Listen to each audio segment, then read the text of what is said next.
मकाला number 49, नींद और अक्ल हराम की मसम्मत। हज़रत कुतुब रब्बानी रहमतुल्लाह अलैह ने इरशाद फरमाया, जिस शख्स ने जागने और आगाही पर नींद को तरजीह दी वो दोनों जहानों में खसारा पाने वाला है, क्योंकि नींद को मौत की बहन करार दिया गया है और नींद जब मुनासिब अंदाज से ज़्यादा हो तो वो गफलत व शुक्र की अलामत है और मोमिन को ज़िक्र इलाही और नेक अमाल से बाज रखती है।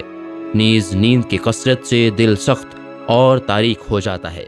अस्सलामुअलैकुम।